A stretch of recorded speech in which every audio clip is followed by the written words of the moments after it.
sucedió alrededor de... Su nombre es Elazar ben Yair. Elazar ben Yair. No confundir con Yair Lapón, que no. El-Azar. Si no, no es Eliezer. El-Azar. Sí, va junto. Se escribe prácticamente igual, solamente sin la yud. Eliezer lleva una yud. Elazar no la lleva. Elazar ben Yair. Su época, la misma de Rabbi Yohanan ben Zakkai. Su rol, también de liderazgo. Y él es el líder de aquel grupo que habíamos mencionado, que eran los Canaim, los celotes, aquellos que luchaban en contra de Roma, aquellos que se rebelaban contra Roma. Y Eliezer ben Yair va a resaltar por ser de aquellos que deciden, en medio de la batalla y en medio de todos estos problemas y viendo cómo estaban cayendo todos los poblados en manos de Roma, decide irse a Metzadá con su gente. Metzadá, Masada. ¿Han estado ya? Ok. Supongo que más de una de ustedes, y quizás todas espero, conocen lo que allí pasó. Metzadá, que era una gran fortaleza, a la cual el rey Herodes ayudó a engrandecerla y a embellecerla en un lugar tan inhóspito y tan difícil de acceder. Llegó a haber allí, después del año 70 de la destrucción, casi 1 millar de Yehudim refugiados en esa fortaleza. Los romanos, después de haber terminado con la rebelión en el Galil, en el norte, y haber avanzado y conquistado el resto del país, haber llegado a Jerusalén, destruido el Beit HaMikdash y la ciudad, sabían que un grupo de Yehudim revoltosos se habían ido a refugiar, escapándose a Metzadá. Y no van a descansar hasta que van a llegar también a ellos. Y Metzadá va a ser un lugar que va a ser sitiado por los romanos. Hasta el día de hoy se ve, estando arriba, se ven los campamentos romanos, se ve están marcados dónde estaban ubicados los romanos, y se van a quedar ahí, esperando que esta fortaleza, caiga, que los Yehudim salgan a la batalla, que los Yehudim se rindan y que se entreguen. Obviamente para Roma era muy importante porque realmente se trataba de rebeldes, y querían darles una lección, y querían o matarlos, o querían por lo menos llevarse los prisioneros para poderlos exhibir como botín de guerra. Para Roma, que estos Yehudim estuvieran ahí era una afrenta para ellos. Era, ¿cómo puede ser que se les escaparon gente tan revoltosa y no les pudieron agarrarlos? Sitiaron la ciudad, pero a diferencia de en Jerusalén, no se quedan esperando, no la ciudad, la fortaleza, no se quedan esperando que la fortaleza caiga, sino que empiezan a actuar. Quieren agarrarlos y no tienen mucho tiempo. Ya bastante han perdido en otros lugares. Nos ubicamos en el año 73. En el 70 cayó la ciudad de Jerusalén. 3 años después es cuando va a caer Metzadá. Sí. Esta gente era escapada de Jerusalén. Najón. De Jerusalén. Sí, lucharon en Jerusalén y en el norte del país, y se reunieron todos en Metzadá. Hubo gente que sobrevivió, hubo gente que escapó. Y cuando... ¿Los celotes? Los celotes, sí. ¿Y estuvieron 3 años ahí? ¿Todo ese tiempo? Sí, exactamente. Del 70 hasta el 73 vivieron en Metzadá. En Metzadá también había suficiente agua, suficientes alimentos, estaba para poder aguantar. Llegaron los romanos, sitiaron Metzadá y empezaron a actuar. Y actuar significa tratar de llegar a los Yehudim.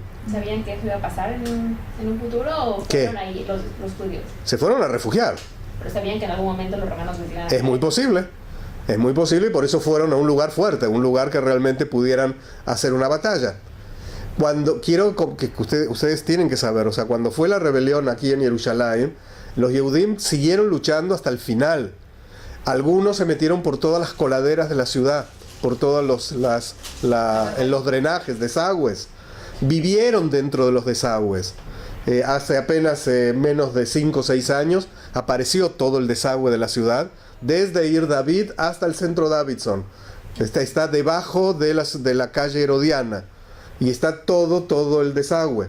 Josephus Flavius, que es el historiador que está en esos años allí, Josefo Flavio, Yosef ben Matitiau, él registró toda esta época. Yosef ben Matitiau, simplemente porque lo menciono y quiero que mínimamente sepan quién es. Yosef ben Matitiau también fue líder del pueblo de Israel y fue líder de la rebelión en el Galil, justamente. Los romanos lo vencieron y Yosef ben Matitiau decide entregarse a Roma. Y él decide ofrecer su servicio a los romanos. Además de ser un combatiente, él era un historiador, él era escritor. Y entonces les ofrece el servicio de historiador y de intérprete. Y entonces se pasa al otro lado. Su nombre a partir de entonces va a ser Josephus Flavius, ¿sí? Josefo Flavio en español, Josephus Flavius. Dentro del pueblo de Israel, cuando se lo mira a él, se lo mira como alguien, por un lado, que quizás puede ser considerado un traidor, porque se fue del otro lado, pero al mismo tiempo las obras que dejó, sus obras literarias, son un tesoro a nivel histórico para nosotros. Él fue contemporáneo de la destrucción del Beit HaMikdash, y entonces su obra es increíblemente valiosa como un libro de historia. Además, quiero contarles, en el pueblo de Israel no hemos tenido grandes historiadores, no hemos sido un pueblo de historiadores, hemos sido un pueblo de legisladores. Y nuestros textos, la gran mayoría de ellos, son libros de Halajá y de Musar, no son libros de historia. La Torá, el Tanaj, no es un buen libro de historia. Si fuera como libro de historia, si vamos a tomar el Tanaj, es un libro bastante mediocre, ¿sí? Obviamente está lleno de datos históricos, pero cuando uno se acerca y estudia la historia de Abraham y me entero de que Sará se rió, bueno, para un libro de historia, si Sará se rió o no se rió, ¿qué me importa? A mí lo que me interesa en un libro de historia es que me digas, ¿en qué año pasó eso? Y por ahí no me lo dice, ¿sí? Y entonces, como libro de historia no es tan importante. Josephus Flavius sí escribió libros de historia que se pueden utilizar hasta el día de hoy. Su obra llegó, la tenemos, existe, completa, traducida a todos los idiomas del mundo. Y en esas obras él cuenta por lo que sucedió en Jerusalén, cuenta cómo se escaparon por las coladeras y ahí se mantuvieron, vivieron ahí adentro. Cuando fueron las excavaciones en Ir David, se encontraron vajillas, vasijas, monedas, se encontró mucho de la presencia de ahí viviendo. Y él después se va a ir aquí, a Metzadá, y va a estar con los romanos abajo. Y más de una vez fue intérprete, ¿sí? Comunicándose y diciéndoles que se entreguen, que se rindan. Los romanos vieron que los de arriba no se van a rendir, van a luchar. Y van a empezar a hacer lo que se llama un terraplén, ¿sí? Un terraplén es de tierra, empezar a hacer una gran rampa para poder llegar hasta arriba. Dentro de los ejércitos de Roma había unidades, había divisiones de ingenieros, gente que sabía de ingeniería para hacer obras para la batalla, y también tenían un grupo que se dedicaba a destruir. Tampoco destruir es así de fácil, hay que saber destruir. Y entonces era toda una maquinaria de guerra impresionante. Cuando los romanos iban haciendo este terraplén, y se va haciendo de a poco, ¿sí? Se va trayendo tierra, y se va pelmazando, y se va armando, y se sigue trayendo, y cada vez para que vaya subiendo, y haciendo la rampa cada vez más larga, para poder llegar. Imagínense una rampa que tiene que subir hasta... Cuando fueron a Metzadá, ¿cómo subieron? ¿En funicular? ¿O caminaron? ¿Caminando? Hay dos lugares, el Snake Path que le llaman y el otro. Sí, no, por supuesto. Se puede ir por Shvila Nahash y por el Shvila Mesilá, creo que se llama. A Solelá. Y aparte está el funicular. Y cuando uno sube con el funicular, bueno, se ve la pendiente. O sea, no es el Everest, pero hay que subir. Bueno, los romanos vienen y empiezan a preparar todo eso. ¿Por qué no suben por el mismo lugar que los de Yehudim ya habían subido? No, pero quieren o sea, todo está, el tema, ahí arriba está la fortaleza. Hoy en día no la ves, pero era todo rodeado con murallas. 37 torres de torres. Exactamente, o sea, hoy lo que te queda es nada, o sea, hoy estás y ves el paisaje, pero no era así. Entonces, y obviamente puede subir por el camino, pero lo que ellos también quieren hacer es entrar con todo el ejército, entrar con su maquinaria. Necesitan un camino. Y el otro no es apto, pero para nada, para los carruajes no es para nada apto. Entonces necesitan acceder. A medida que ellos van haciendo, obviamente los Yehudim desde adentro de la ciudad van atacando hacia afuera, de tal manera de fastidiarle la obra y no permitirle avanzar. Y les tiraban piedras, y les tiraban aceite, y les tiraban de todo. Los romanos, con tanta intención de poder acceder a Metzadá, comenzaron a traer esclavos Yehudim para que hagan la obra.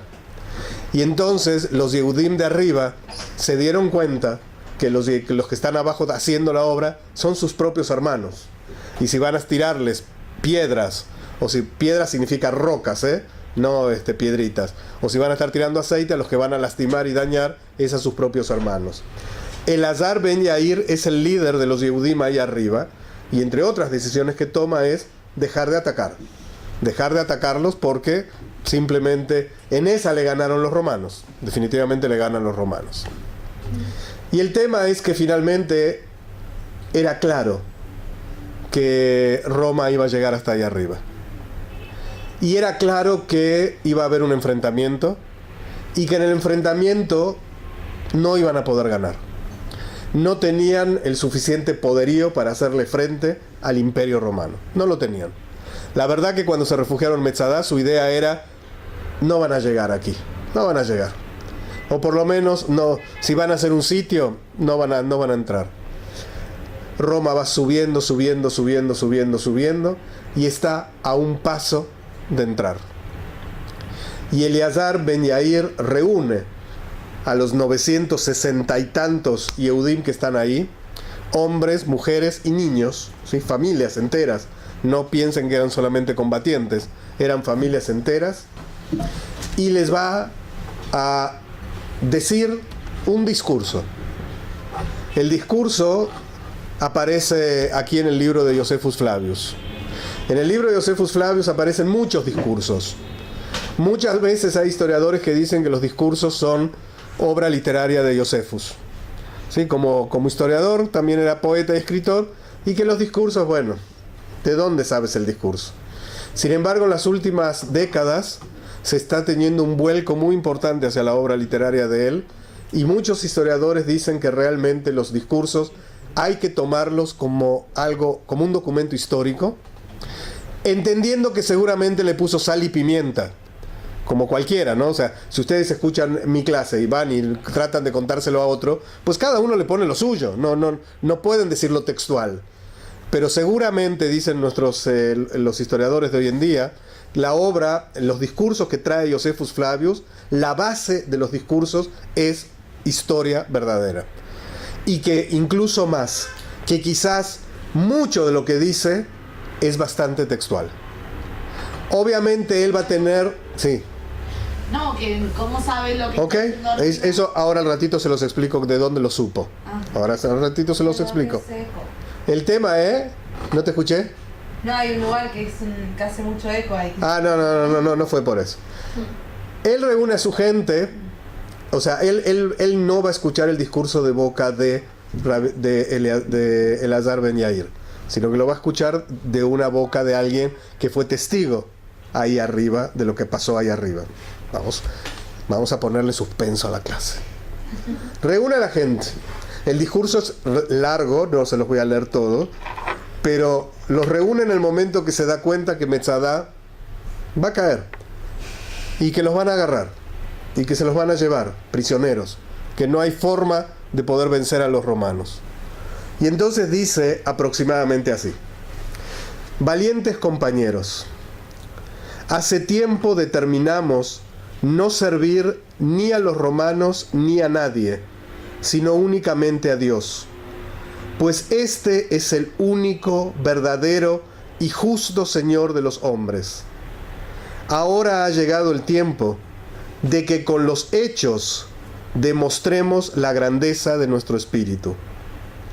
Venida esta circunstancia, no nos deshonremos, nosotros que antes sufrimos una servidumbre exenta de peligros, pero que ahora sufriríamos la servidumbre acompañada de penas intolerables, si cayéramos vivos en poder de los romanos.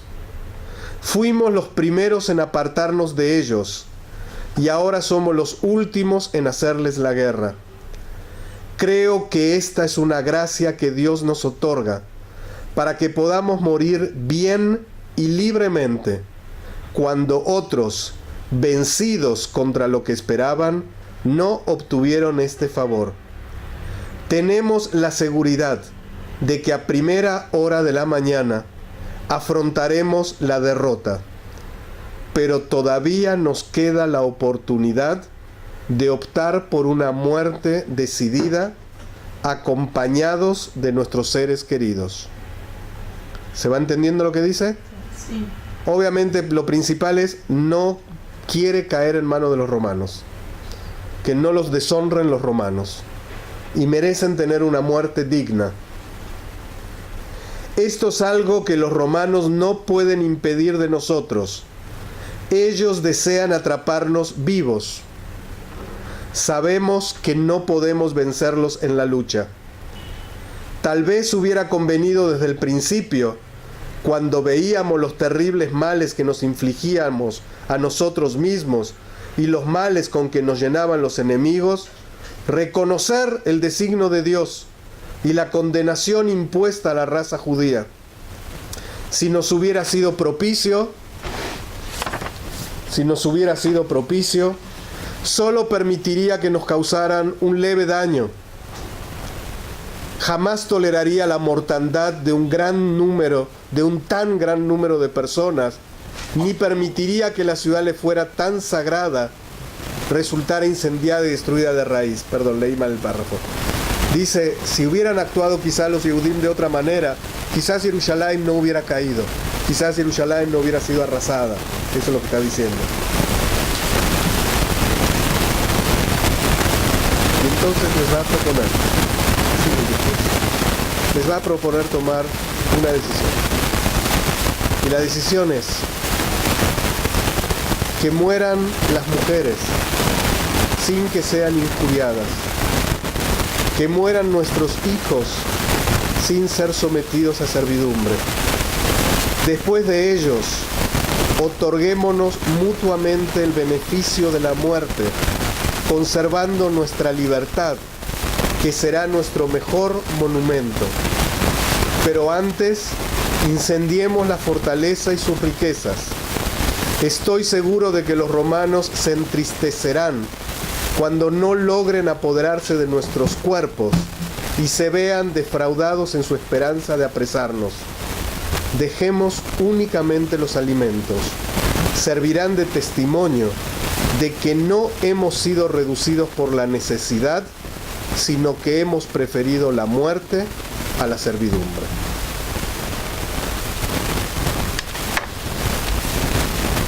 ¿Qué les propone? La verdad que no les propone el suicidio. Les propone quitarse la vida.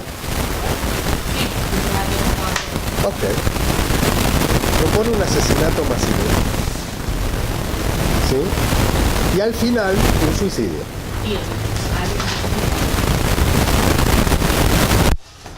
No fue él. Hubo sorteo. La idea fue así. Primero, cada padre de familia, su familia.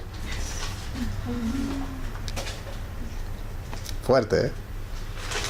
Es un episodio único. No se negaban. No, uno se negaba, bueno. Primero, cada padre de familia, su familia. Acuérdense, los padres de familia son todos los combatientes, ¿no?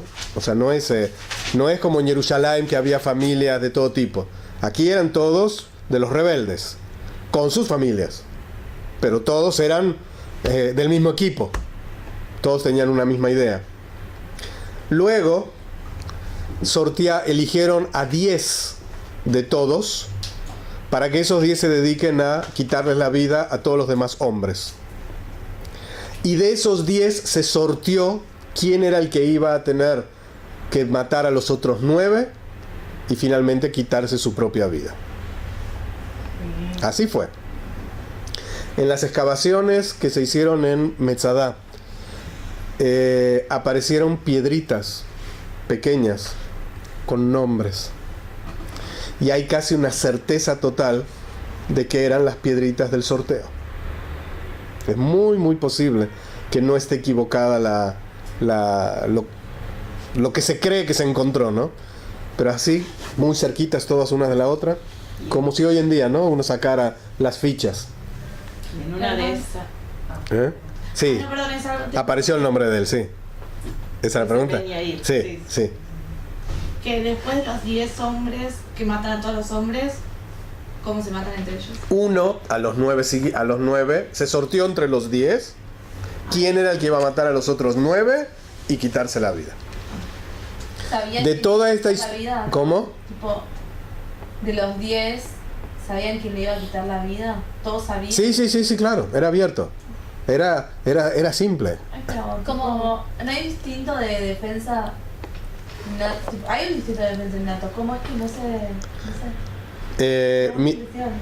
Quiero que les leo lo que sigue diciendo Eliezer Ben Yehuda, Eleazar Ben Yair, sino les voy a leer lo que dice Josephus Flavius.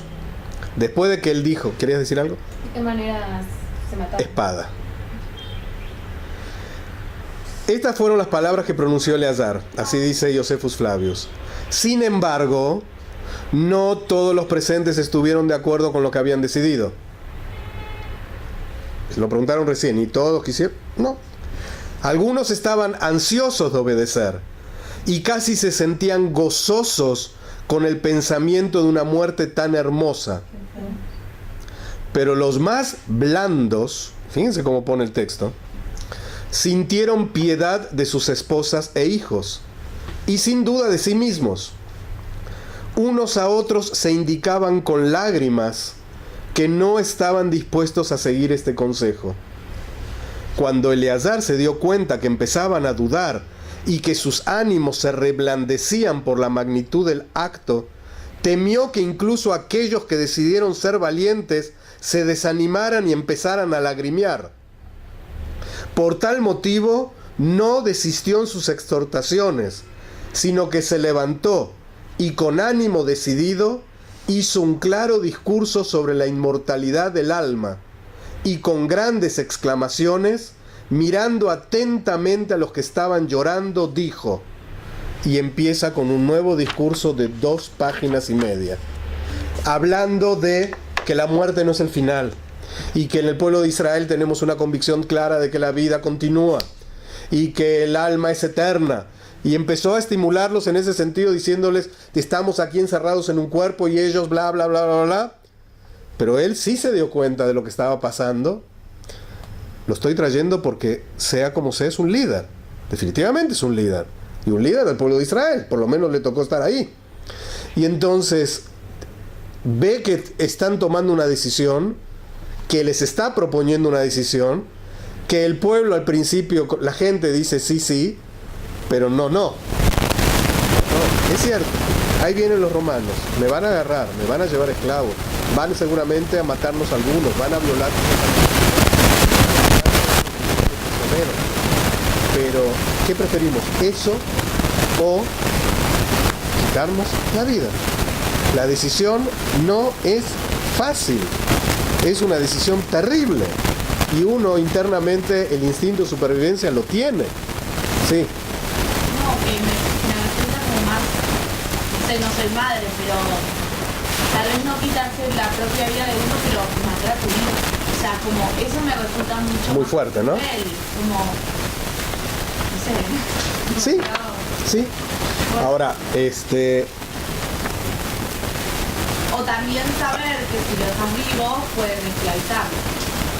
Y no sé. siempre decimos en Pirkei Avot, Alta dinet haberhat shetagia limkomo, no juzgues a tu prójimo hasta que no estés en su lugar. Y definitivamente, ¿por qué? Porque nunca uno está en el lugar del otro, nunca. Y por lo tanto no juzgues. Hay situaciones que son muy extremas. Esta es una situación muy extrema, ¿sí? Y así, y tan extremosa la plantearon incluso, ¿sí? Porque no hay acá ni siquiera, bueno, vamos a entregarnos, vamos a rendirnos. Ellos son combatientes, ellos son luchadores. y saben que los romanos, van a querer vengarse en ellos. Para Roma hay algo que es muy interesante. En los textos romanos, los romanos escribieron mucho. Hay muchos libros de Roma, muchos libros de historia de Roma. En los textos de Roma se habla mucho de los judíos. Se habla mucho de nosotros. Y se habla de un pueblo insoportablemente rebelde. Pequeño, chiquito, que no los dejaba en paz. Los otros pueblos se rendían, los otros pueblos se entregaban.